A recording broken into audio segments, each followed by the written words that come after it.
Well, welcome everybody. This is a bit of a two-parter. We wanted to wrap up or coming towards the end of our 31 Days of Wellness campaign, which I think by our measurements has been incredibly successful, both in fundraising our goal, because we have exceeded our goal. Yay! Thanks to our awesome sponsors and donors and supporters. It's been really fantastic.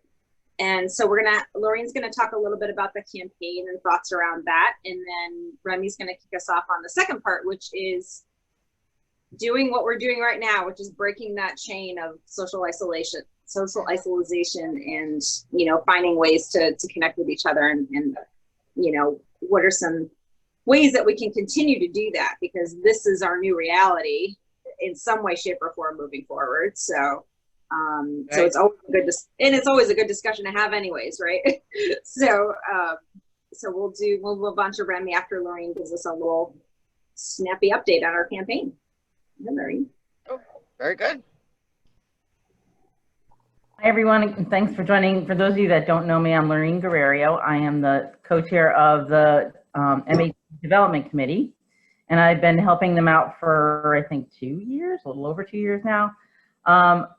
I don't know, the thing that comes into my head with our campaign and where we're at is just, first of all, kind of team. One of my leaders at the Hartford many years ago used to say, together everyone accomplishes more, right? And I think that's critical for our development committee, and it's also been critical to this whole program. Hats off to Jackie for all the coordination and contribution, and for everyone here that set up a campaign or contributed an article. It's been I think we've learned the power of storytelling.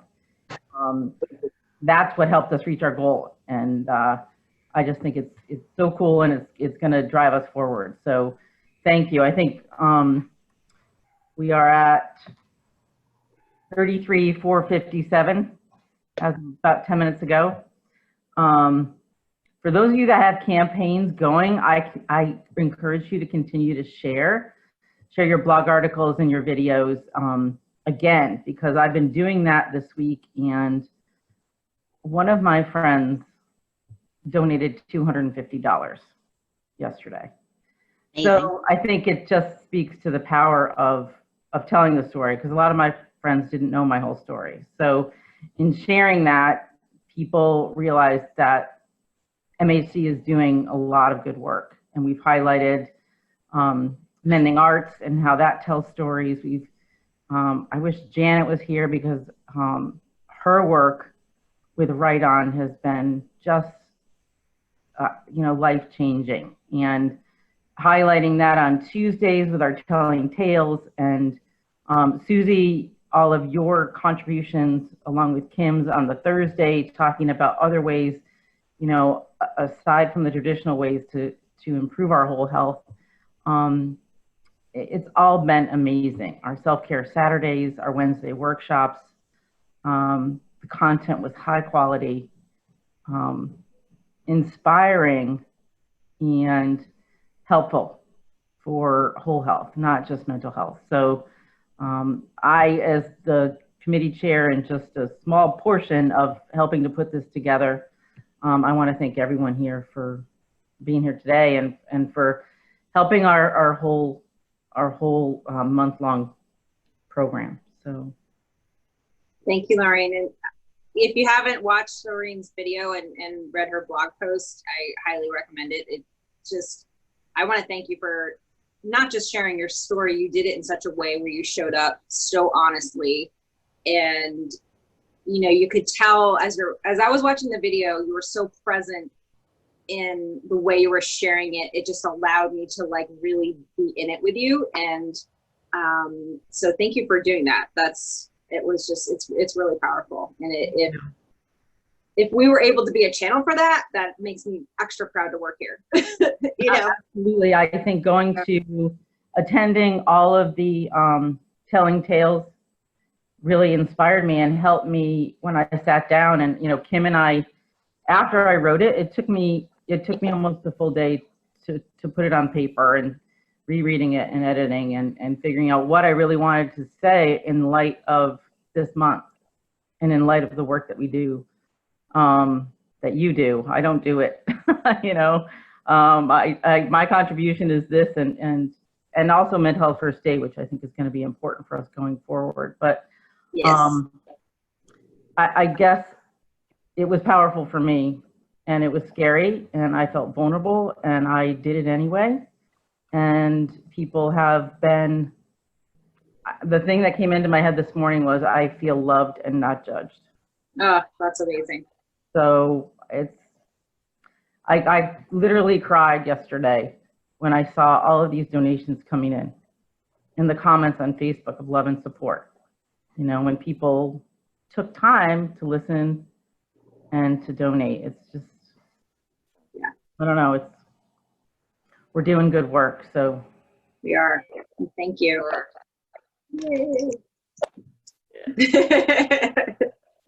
So for going out there, you know, I mean, what a journey. And yeah. So Remy, what Laureen just said is an awesome segue to talk about, you know, connection, because she put herself out there. She put something out there.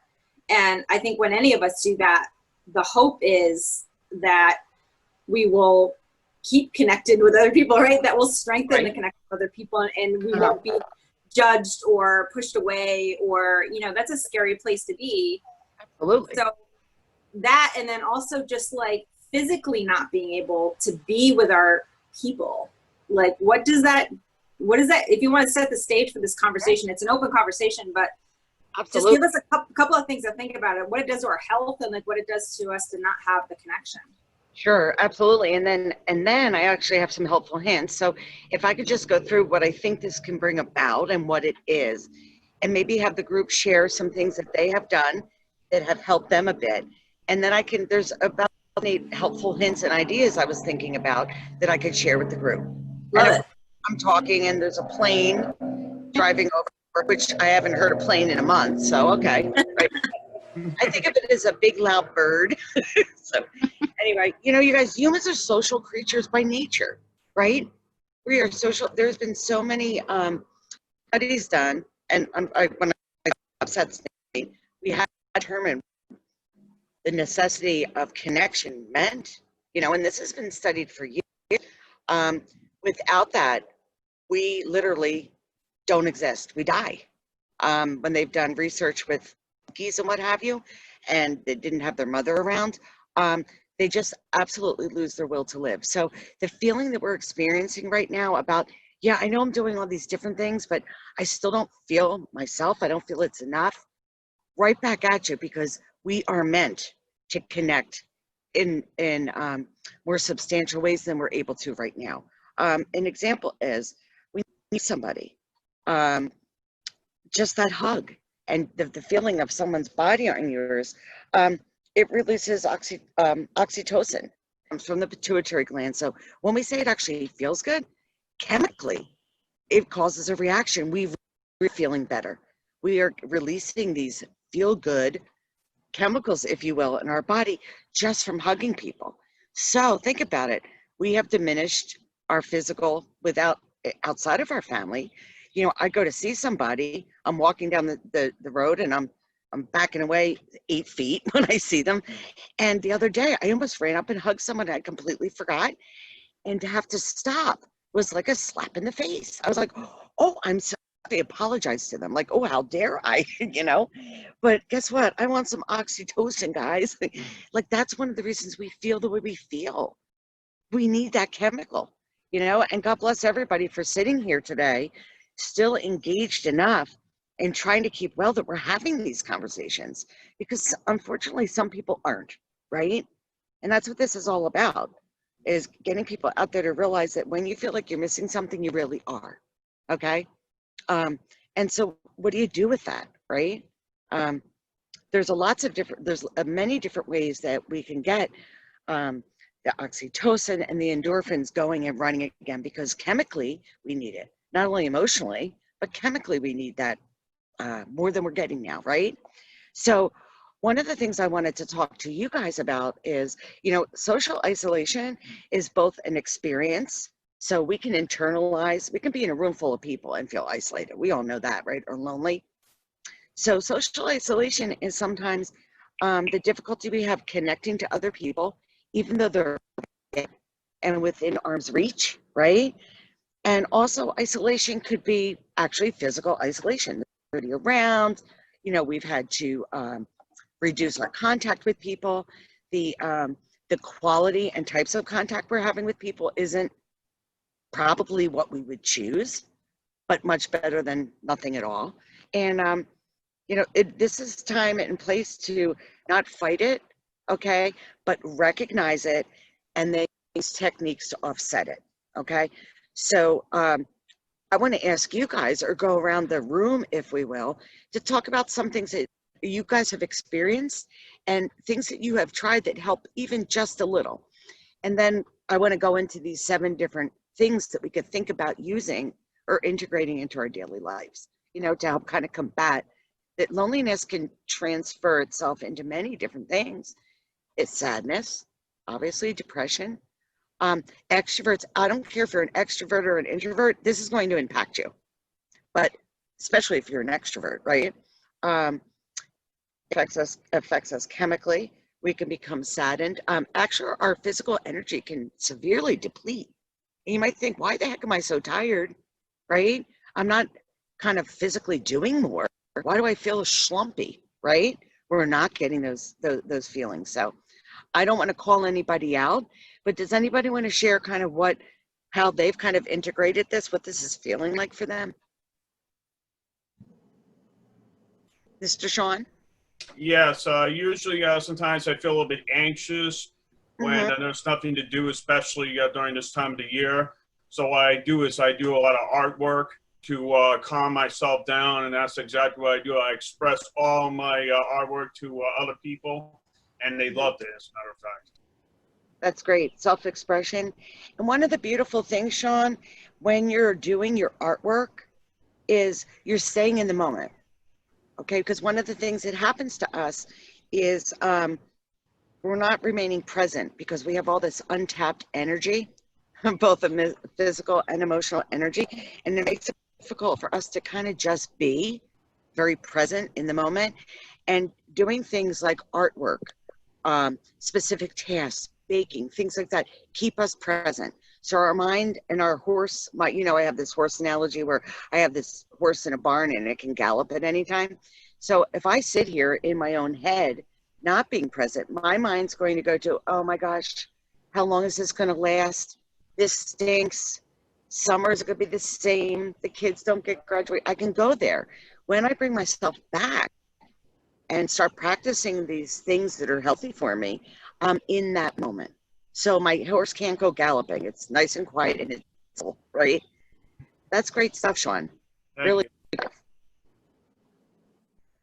Remy, I have started to do, for the first time in my life, I'm dealing with anxiety pretty heavily. So I've been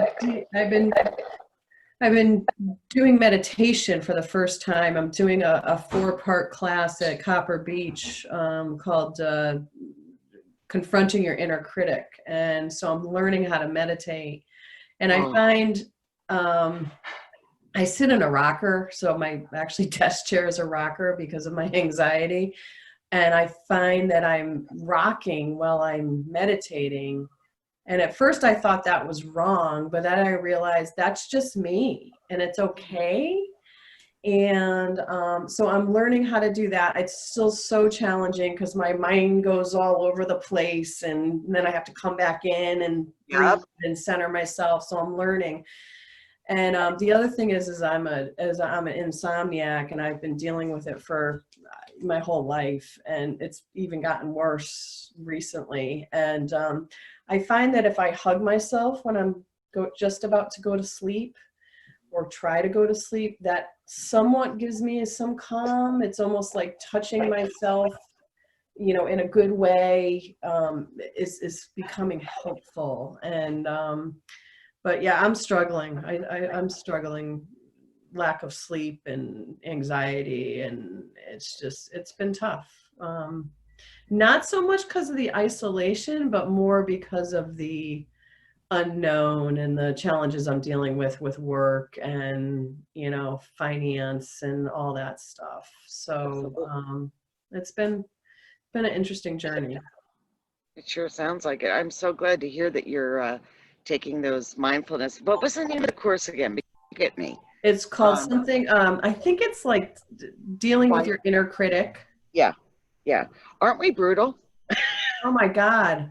Aren't we I brutal? beat myself up all the time, you know, about everything, and I didn't realize how deep it was until I started taking this class, and I'm like, shit, that's inner critic, that's inner critic, that's inner critic, you know. And it's the story we tell ourselves, and that's what Brandon says. The story we tell ourselves is ... and you can apply it to everything that we're telling ourselves, like, oh, I'm not a good writer because, you know, I haven't sold enough books, or or I'm fat because I look at myself in the mirror and I got huge thighs. And, you know, it's like, that's the story I'm telling myself. Right. And I have to get beyond that. Did you listen to Janet's thing yesterday, Kim? No, I didn't. Put it on your list of things. Okay. It talks about the power of words. And it's a perfect message. Okay. I did that, Lorraine, I did that writing exercise yesterday that she did. The should, could, can, excite exercise. You have to watch the video to see it, but To do it today. Really? Okay. Yeah, basically the idea is you write down, I should be a better writer, and then you write it, I could be a better writer, and then you say, I can be a better writer, and then you say, I'm excited to be a better writer. It shifts you from that negative place of like, you know, kind of like flailing about with an idea, and it moves you towards the commitment of doing something, but it gets it there in such a positive way that it just gets you out of that like paralysis thinking of something. You know what I mean? Yeah. I was amazed at like how quickly it was like resonated for me. All right, I'll check it out for sure. She ends it with the word abracadabra. Yeah. What that really means, you know, is with my word I create. Right? So Yeah. it was cool, very cool. That's awesome. All right, I'll write that I got to do that. I got to do it anyway. I got to do a recap. I'm so proud of you that you are doing meditation. Yeah, it's my first time, and I've never been a meditator. I've always been like, oh, I can't do it. I can't calm myself. I won't be able to do it. But I said, you know what? To meditate. So I made that commitment, and I like it. I like it. It's enjoyable. And I love, Kim, you were, one of the things I wanted to move. I was getting horrible static. And I got up and stood up and it went away. So maybe it's me. Maybe I'm throwing off some swirly energy today. But Kim, I wanted to hug you when you said, and I was sitting there trying to do my meditation. I'm like, see, I can't do this because my mind just won't stop. And I was like you're doing that self-talk where you beat yourself up is even trying to get in when you're trying to care for yourself, right? Yeah. So, and it's going to bang on the door. We're used to being allowed, correct? Yeah. Right. Come on. We do a better job beating ourselves up than anybody else could. I mean, we've become the masters at it, haven't we? Yep. So true. I both love two things. One, that you're challenging that, right? You're challenging that by trying to find ways to become centered and pay attention to when that noise starts, because it is noise and most of it's lies, right? Yep. So, yeah, and we buy into it, don't we? And we just sit, and sometimes it gets us stuck and really cemented into some really bad places. And it's really important when that happens that if we can talk to ourselves in an unkind way, that might be sad, but the beauty of it is that we can also talk to ourselves very kindly, right? Yeah. So sometimes it's cool just to, I can tell you what works for me, but I had always done, and I always, well, I just, I call it the horse, right? And that's just what I call it. And I'll just be like, to be honest with you, literally out loud sometimes, wow, oh, I Like, like I'm saying to myself, like, wow, like, ouch, you are just killing yourself, friend. What's going on, right?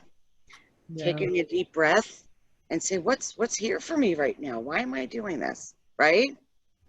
And gently pushing it aside and getting back present. And it's like the practice of meditation, right? That noise is going to want to come in. It's used to being allowed. We don't have to judge it or judge ourselves because of it. It's simply, okay, you're here and now you're going to go bye-bye. And every time you come in, I'll just gently ask you to remove yourself so I can go back to me and my kindness towards myself. Because it's our God-given right, guys. When, as a matter of Nice. fact, a lot of times, one time I went to that meditation, that meeting in back in, I think it was Cromwell. I did a meditation called Satanama. It's called Satanama. You repeat it about 5 times, and then you go quietly. I think it was pretty interesting. It made me calm down. That's what I always do sometimes, every time I get angry. There, it is, we all find the thing that we can do, whether it's a mantra, something we tell ourselves, or if we create a visual kind of thing. With me, I did the horse, which is a visual. It helps me a lot.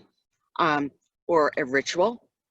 One of the things I was saying, well, we were doing some, giving some feedback on a blog that Connecticut was putting out. And one of the things I was saying, and I did it for parents with children, but we could do it with ourselves. We can put those things that rent room in our head and become noise, many of which aren't the truth, right? They're like these little lies we tell ourselves. We can put them outside of ourselves too, like as a ritual, whether it be putting them in a jar, writing them somewhere. You could decide what to do with them. You can bury them, you can burn them. You can keep them and look them back up on a better day to congratulate yourself that you dug your way out of that. But sometimes we need to find our own way to do something with this noise and some of these lies that run through our head. If we think of them as, our neurologically, we're incredibly complex. I think everybody knows that, but, stimulation comes in to our minds, right? So it has to be processed by the brain. And when we're not getting those endorphins, when we're not getting the kind of connection that we need, when we're feeling stuck, when we're, just not even getting out there and getting vitamin D, our brain needs to make sense of all that stuff. And that's where that hamster on the wheel, it puts the hamster on the wheel and all the different thoughts, everything we look at, we're having thoughts and we're judging, right? And that becomes self-judgment. Before you know it, we've taken ourselves out on our knees and wonder why we don't want to get out of our sweats in the morning, and go for a walk. And again, I bring this up not to depress the heck out of people or to make it seem, all negative. The beauty is if we put ourselves there, we can take ourselves out. I think is the point I want to make. We have that agency in our lives to do that. Yeah. So, what is it? What, like Meg, Jess, Lorraine, what have you guys, how's it been for you? What do you find has been your struggle and what's been a bit helpful?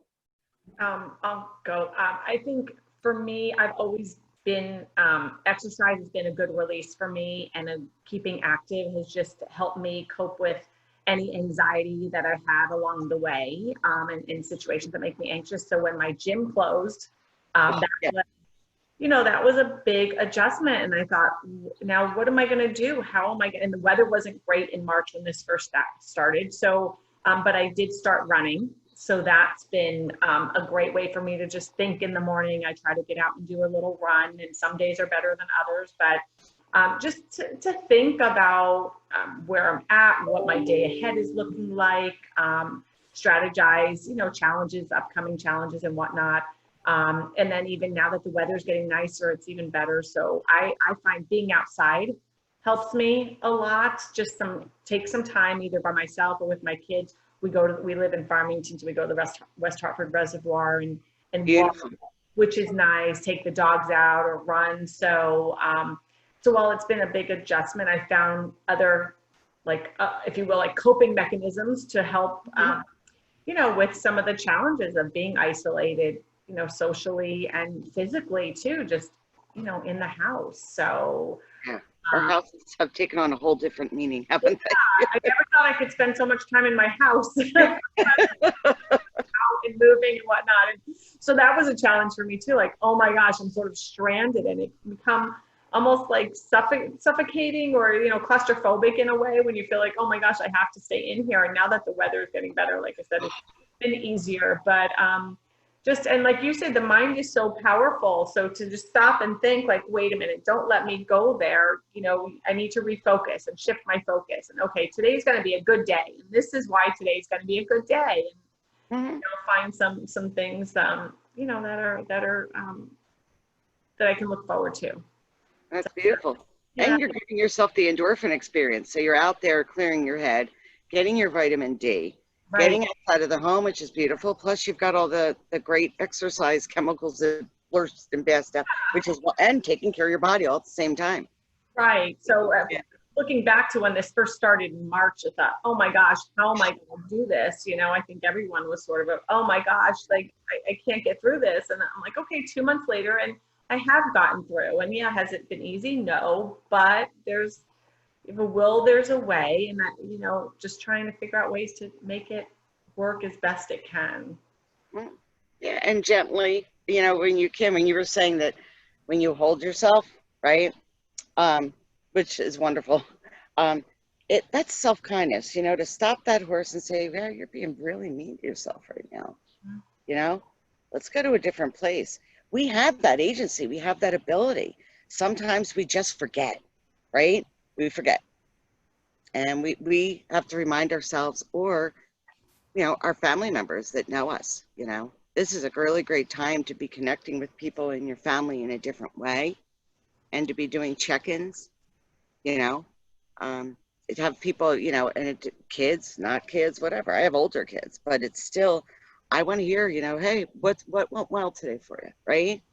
And what was the challenge? What'd you do? What did you do with the challenge? And set intentions for the following day. You know, we're all about energy, guys. This whole world is made up of energy. So if you set your intention, chances of it happening are much better. You know, we just kind of follow our energy with that. And Meg, if that running and spending time with your kids out there and the dogs and these open fields and getting the sunshine, you're heading yourself in a really good direction. When, by golly, you could actually get stuck in that house. Right. And the kids get twice as loud and you get twice as loud, and we know what happens from there. So good for you. That's great. Great stuff. How about Miss Jessica? I'm finding I have an issue with anxiety, where I feel like I feel more restless when I'm not doing stuff. So I try to do a lot of things, but I have physical issues that make me tired all the time. So it's hard to do a lot. So, you know, I was staying really busy. I have meetings and appointments almost every day usually. And then this happened. And at first, and I'm not a very, you know, I'm social enough, but I'm pretty much an introvert. So I didn't really have a social life. Plus I don't have the money for it. So at first I was thinking, oh, well, I can relax now. I'm not rushing around all the time. This is nice. It's peaceful. But even being an introvert, it's gotten to the point now that I'm missing people. And it's difficult because my family, I don't even see my family other than my son. And I don't see him often. That's a long story. That's awful. But my family's up in northern Vermont and New Hampshire, so I don't even see them. I know some people are still seeing their families. Right. So my poor son, yeah, my son he just turned 13 in April. So he's at the point where he's not as into mom as he used to be. And my poor son, I want to hug him all the time. He's probably so sick of me. And my cats, you know, they're not the same, but it's still nice to have pets. I feel bad for people who that live alone and don't have even a pet to, you know, have some sort of company. You know, I find myself talking to my cats more. That's fine. I have the TV on when I'm not even watching it now. You know, I usually can't sleep with noise, but I'm listening to podcasts to fall asleep at night now because I feel so like I need that some sort of, you know, company. Right. I'm Right. hugging my teddy bear at night. Right. I'm 39 in a couple of days, and I'm still hugging my teddy bear now. You know, it's odd, and I think it's been a time that's it forced people to while we can't have the same sort of relationships with people outside of us, we're forced to consider and pay more attention to our relationship with ourselves, and that can be very difficult. You know, like with my Sure. anxiety, you know, it causes me to focus more on those anxious thoughts instead of staying busy to distract myself. And so I have started trying to meditate some. And Kim, I find it's interesting that you rock because I've done that since I was young, and I thought it was weird when I was younger, but I actually have met other people that do it, and it's just a comforting thing. And even if that's what you do when you're meditating, I think it helps you to stay in the moment. You know, it's kind of like the breathing exercise because you're doing something that's methodic. That's not really the word I want, but you know, so it keeps you kind of focused. And so I do that, and I have trouble with just calming my mind. So I like guided meditation that helps me. And I was exercising, which helps, but because of my physical issues and not being able to see certain providers during stopped exercising, so I started eating more because I would exercise at night, you know, and now I eat at night. So I've, you know, with that anxiety about my health, and I've actually lost a few pounds, but my stomach's bigger. It's weird. I don't know what's going on. So that's gotten to me with self-confidence and all. And I've been really working on, you know, I went through DBT, and I adopted a lot of the DBT sort of habits, and they became, you know, habitual. But now I'm realizing that I need to focus more on reframing thoughts than I used to, because I seem to be having more of those thoughts that need reframing or substituting them with something positive. So my self-image is, you know, I'm working on that more because I'm eating more and I have more time to think about it, and you know, things like that. So I've been using a lot of different things. You know, I color. That's very soothing. That helps me stay in the moment. Even when I do chores, you know, I might be thinking about things, but it helps sometimes for me to clean because it's something to focus on. Even if I'm thinking of other things, I'm and I feel productive. It's hard to, you know, I do most of my work. It's all volunteer, but most of it's done at home anyway.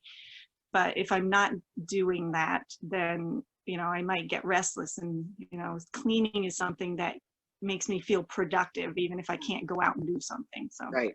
There are a lot of things I've been working on and practicing, but it is difficult when you try not to focus so much on yourself, and now you're forced to, and to work on that relationship. That's a difficult thing to face, you know, to see where you need to work on things and to find the motivation to do that. And you've been using a lot. I love that you're using so many tools that, you know, you've taken, you know, you've done the DBT courses and what have you, but it's like you are very thoughtfully using what you've learned, and you're trying bits and pieces of it, right? You're remaining curious. Hey, what's working for me in any given moment? I like that. It sounds like what you're trying, even if it's the cleaning and keeping busy, that it doesn't sound like you're judging it. That you're just saying, hey, I'm going to try these different things. Let's see what works well in any given moment. You know, if it doesn't, don't do it. Do something different. Anything that works, there's something about it. Do more of it. You know, it's that old saying. But believe it or not, even in my training as a marriage and family therapist, they even say it like, if you're doing something and it is not working for you, by the grace of God, stop doing it. Try Right. something different. Even if that different is off the hook, it's better than doing something that's going to give you the same outcome. At least you can go out there and be curious and venture into the world in a different way. But it sounds like you're using the tools, and I think sometimes you need to use different tools depending on where you're at, right? And it would be great, you know, we don't need to get into your medical condition, but a little vitamin D, even if you can get 10 minutes a day, is going to be really good for you. One of the things that I always was wondering about is if this had occurred at the beginning, end of the winter, how much worse it may have been, because we weren't going to get the birds singing, right? I mean, to me, they're just like music. It's outdoor music, right? Who needs music when you have the birds? Boy, can those sounds of nature bring you back too. Or walking outside and smelling fresh cut grass, or taking a walk. And yesterday I was walking and I went by someone's house, and I'm really bad with the names of flowers and plants, but I'm glad there was no video playing, because I stood in front of that bush, smelled the flowers for like 5 minutes, thinking, if somebody's watching me, they're gonna call.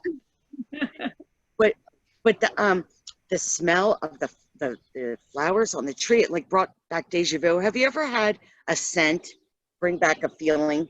You know, it's like Oh yeah. deja vu. I was there, like, I don't know, it was from when I was younger, and I'm standing by that tree like and of course you become nose blind and you lose the moment. But you know, I think we're all just trying to find those things that we haven't tried before, perhaps, or have tried and know that we've connected to them in some way to help ourselves. And I love, you know, the biggest piece, guys, is to catch yourself, but try not to judge what your attempts are. Know whether they are helpful or not, but don't use that as an opportunity to slam yourself again. You know, like, oh, this isn't working. You're going to find things. We all find them. I'm not going to put Jackie or Susie on the spot, but I'd love to. How much do we have more time? Because I would like to go through some of the helpful hints. How much more time do we have? It's 12:46. 15 minutes. Okay. So can I give you guys, there's 7 different tips that I had noted to myself. And it was through either research I've done or experiences I've had with other people. And I just kind of wanted to share them. Okay, so this is going to sound old, but I think I have some new ways to talk about it, which is finding new ways to come together. Okay, we've been inundated with, oh, you know, we see it all over the news. Even our commercials are showing people's innovative ways to come together. You know, using videos and putting signs in the windows and stuff like that. But some of the things I've been thinking about with the weather being good, and some of you guys might think they're gooby, but you can kind of transform them into something that works for you, is if you're connected in your neighborhood in any way, or even with a neighbor or friends that live nearby, coming up with like a nightly neighborhood kind of ritual, whether it's like a song or something else meaningful. If like you have the technology, get together from your lawns, share your favorite music with people, do game nights. I saw the other night, there was somebody who had a, what do you call them? Like an outdoor screen, not huge, but big enough. And they were doing like a virtual tour of the national parks together on the screen. They weren't anywhere close to one another, but there's so much cool stuff out there that we could try cool ways of doing it. Put it up on a sheet if you need to. But find those kind of viewing opportunities with your neighbors or your friends. You could still come together, but not, and be safe from across the lawn. I've seen some really cool stuff happening. You could do like virtual scavenger hunts. One of the ideas that I had come up with, because my kids are driving me, you know, they don't have the outlet that they normally have, right?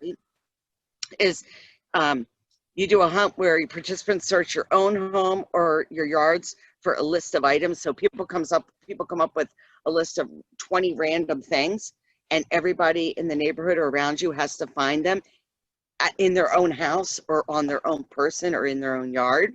So it's like a self-contained scavenger hunt, but you're sharing the experience with other people. And you know what, guys, the other thing that I don't know that everybody always thinks about is reach out beyond your own circle. Try to find people that that need help, whether it's through, I'm thinking like senior centers in our town. You know, we always have those social service networks. Find out from people who might be in elderly and disabled housing, or people that are out there on their own. Try to find out how to engage with them, how to reach out to them. And especially people that don't have the technology. I'll tell you what happened to me the other day. I was all outfit. I had my mask on. I had to go to CVS to pick up a prescription. And oh my God, you guys, I came out into the parking lot and there was this older woman said, "Excuse me." I thought it was weird at first. She was like really taking a risk. I mean, it was me, but she said, "Excuse me." She said, "Do you think you could give me a lift home?" And I said, "Sure." She goes, "I didn't realize that I was going to have all these bags." And she said, "And I'm 90 and I don't know how I'm going to get this home." And she said, "If I call my daughter's going to kill me for venturing out." And I said, she actually lived, which is weird, like a street down from me in this kind of condo complex. And I said, "Sure." And I helped her. She had her mask on. I had my mask on. I said, "Let me get your bags at least to the bottom of your entryway for you. I can't come in." And I gave her my number. And I said, "You know, I do want you to let your daughters know because they care about you. They're not going to, you know, you do need to let them know that you ran into a little bit of trouble." I said, "But here's my name and number, and you can give that to them and let them know they can call me because I'm just a phone call away and a street over. I'd be more than willing to pick things up for you if I could." And I thought, I mean, she connected with me in the parking lot. That doesn't happen often, but how can we connect to people that need that? I mean, talk about really connecting in a different way, right? So think about those kinds of opportunities that exist naturally in your neighborhood or in your town. There's a lot of people out that are a lot of people out there that are really struggling. And guess what? When we make a connection to them, it helps us too, right? We all need it. Yep. So just a little food for thought there.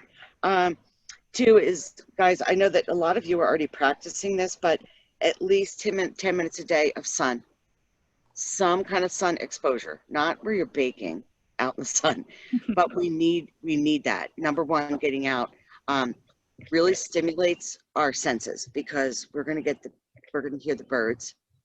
We're going to smell all the different things. Like there is so much out here right now, from that smell of fresh cut grass to even people who have fertilized their lawns, which you would normally think, I'll go there. I don't care. It takes me back to a farm. Just really enjoying what's out there for us, like getting quiet and realizing it's beautiful. There's birds or song, right? Texture. Take your shoes off, walk in the grass, right? Before a major tick season comes upon us.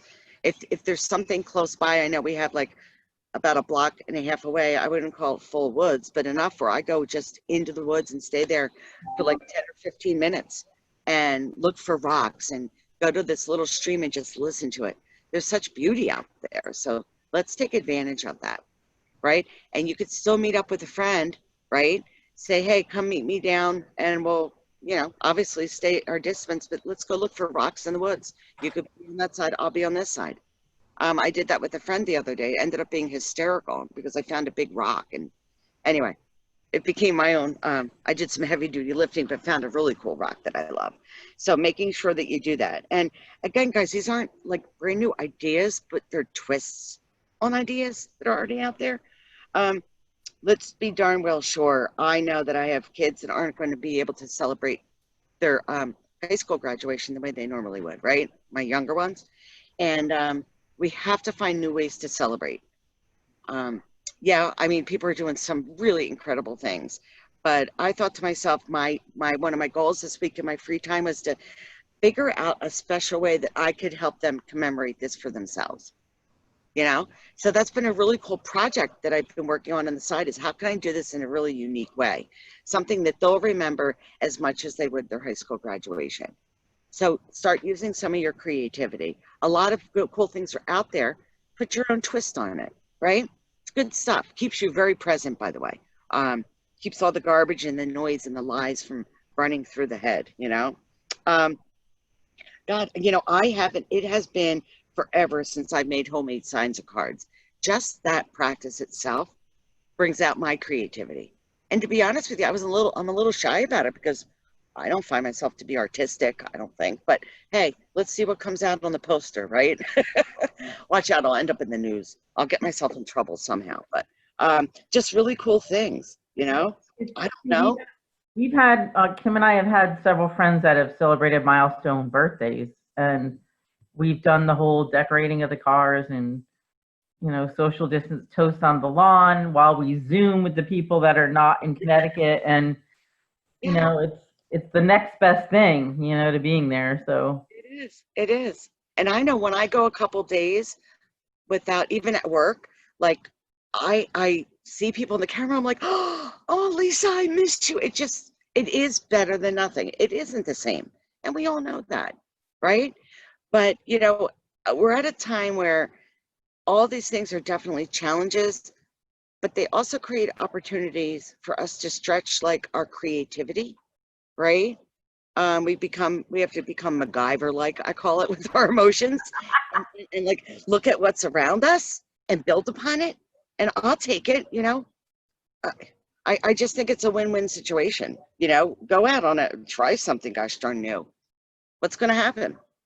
If it doesn't work, it's something you tried, right? And via trying that, something else can come up, or a different connection can come up through just trying something that, you know, that one time. Guys, you know, we talk about seeing your loved ones and doing the virtual hangouts and stuff like that. Don't forget to return old school too, guys. Do photo swaps. Write somebody a letter, even though that seems like the thing they did a long, long time ago. Find ways to connect with people in new ways. It doesn't have to be fancy schmancy technology. You know, when's the last time we wrote a letter to somebody, you know, and put it in a mailbox and mailed it? Like, what a really cool connection that is. And then get on the phone together as they're reading it or after they read it. You know, go through your scrapbooks, put together like take pictures of, if easy, breezy ways, take pictures of the photos and just send them out and sit and like reminisce, you know. Photos, I don't know, to me are really, really very charged. I don't know if that sounds negative, but yeah, they really I connect to photographs. They bring you back, and they really bring up some really strong stuff. So what a cool way to share time with someone, you know, and see someone sharing that kind of stuff. There's so many cool things out there to do. Remy, there's a game called, I think it's called Kahoots.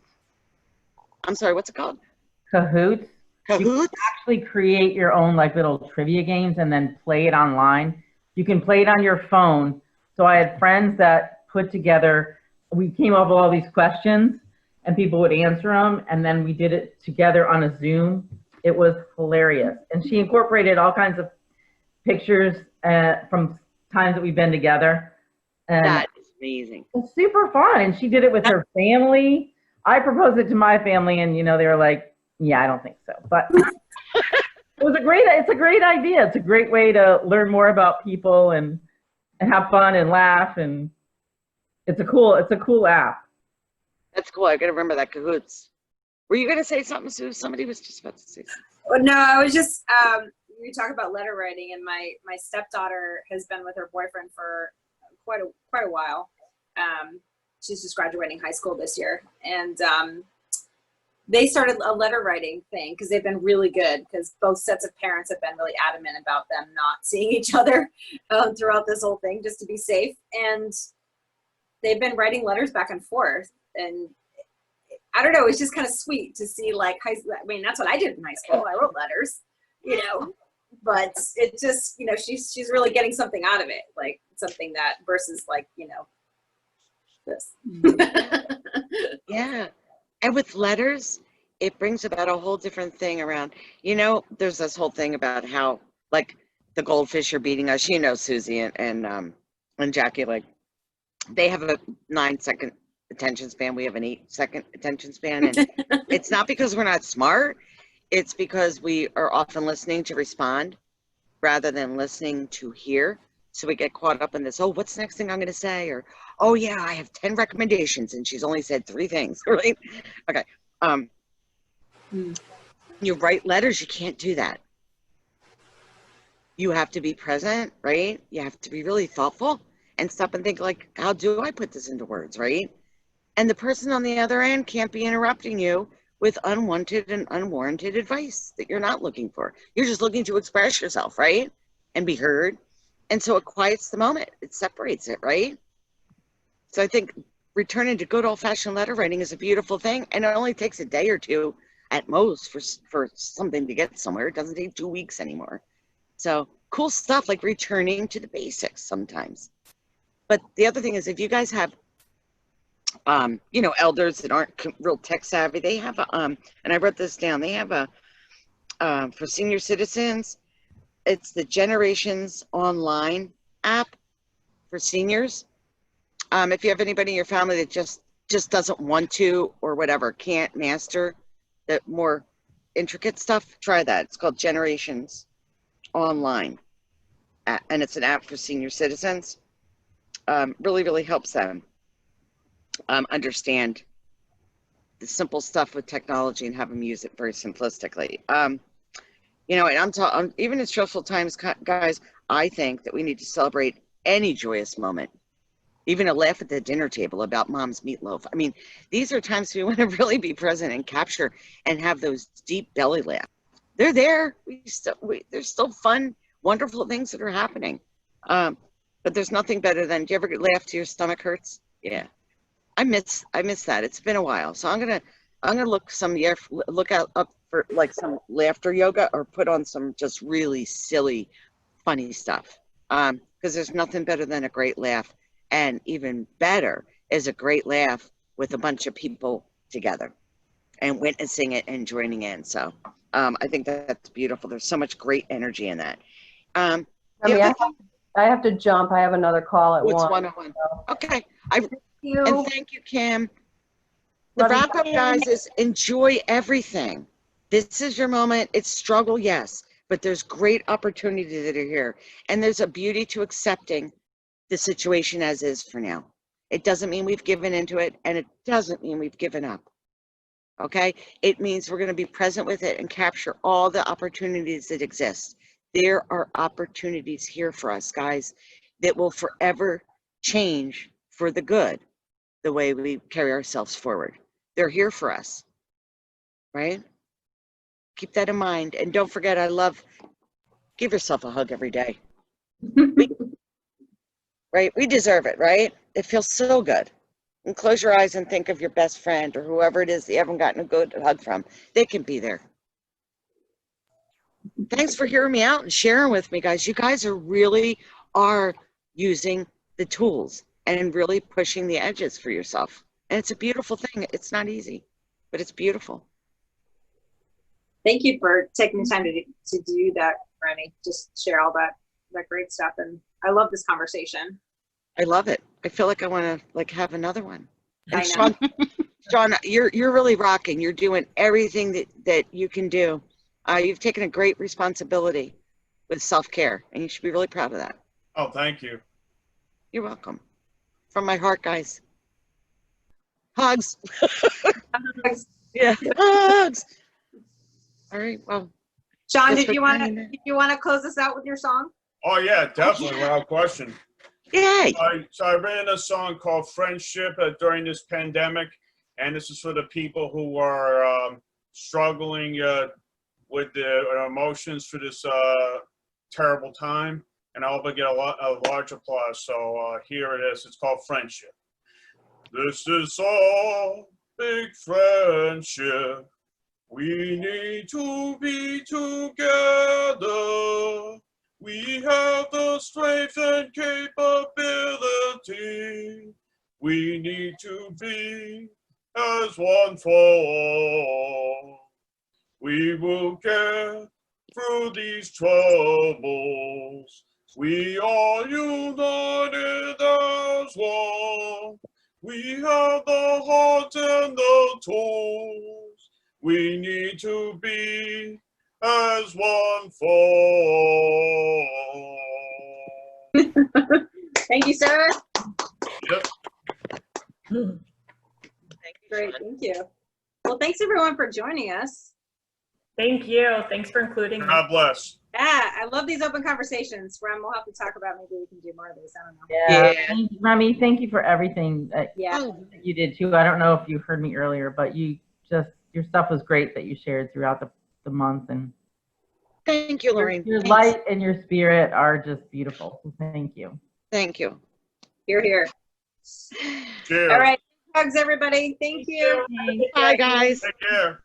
Oh, jeez. I love it. Oh, That's awesome. Have a great day, everyone. Have a wonderful day, guys. Take care. Take care.